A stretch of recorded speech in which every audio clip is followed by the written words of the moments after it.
Hi everyone, welcome back to another Communication Building Blocks video. Last week we talked about how interactions that are loving, enjoyable and back and forth are an excellent foundation for communication skills. This week we'll be focusing on attention and listening skills. The first stage is all about paying attention to people, so children will first learn how to look and listen to adults who talk to them from an early age.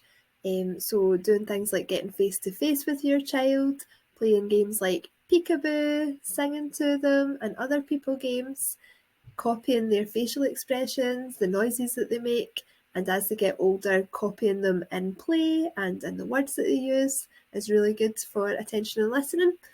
And any songs that have got actions in them as well are fantastic. People games are games where they're more fun with two people and you don't need toys. So it's games like playing peekaboo, games like tickling and chasing and catching, bouncing the child on your knee, throwing them in the air, all the fun rough and tumble kind of games. For older children it might be games like hide and seek or what's the time, Mr. Wolf? For younger children or children of any age, it could be different songs like Round and Round the Garden, On Your Hand, or This Little Piggy Went to Market.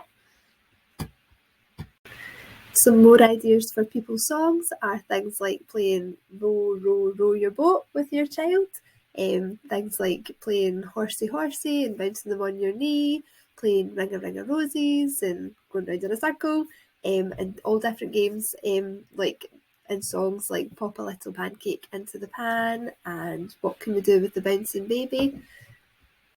The next stage is what we call joint attention, which is where the child learns to share their attention with a person and an object or activity that interests them. So we can help our children by finding simple shared activities that they enjoy. So it might be things like blowing bubbles, and the child will switch their attention between the adult blowing the bubbles and the bubbles themselves. It might be things like rolling a ball back and forth to each other, playing ready, steady, go games where the child has to wait for the adult to say something before they take a turn. It could be looking at a book together or just joining in with each other with any activity that the child enjoys, where the child will then have to switch their attention between the person and the object. So listening to sounds and words. I just want to say that listening is different from hearing.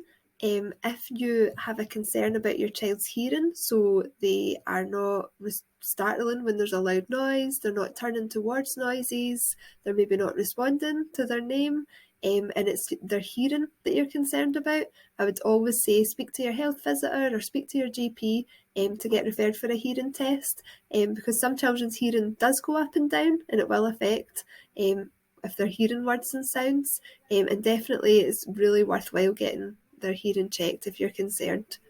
Listening, on the other hand, is different from hearing. Children can hear words and sounds but still have difficulty listening to them, but there are things that we can do to help them.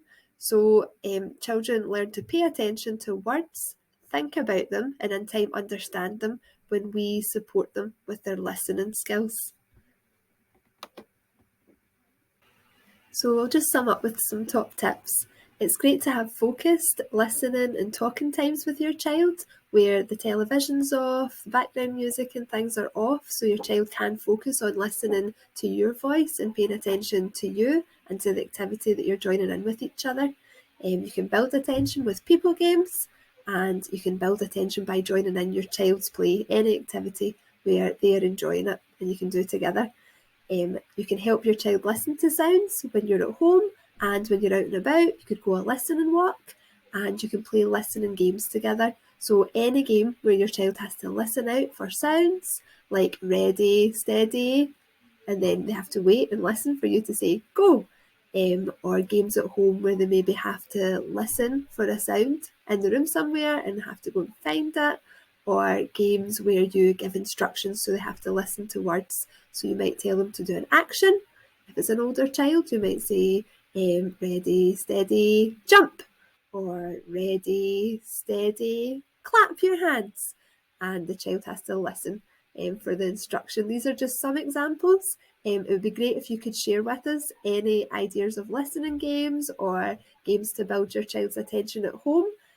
I'll add a few leaflets as well that have got a list of different activities, and hopefully you'll find something that you and your child can enjoy together to build their attention and listening this week. Thank you.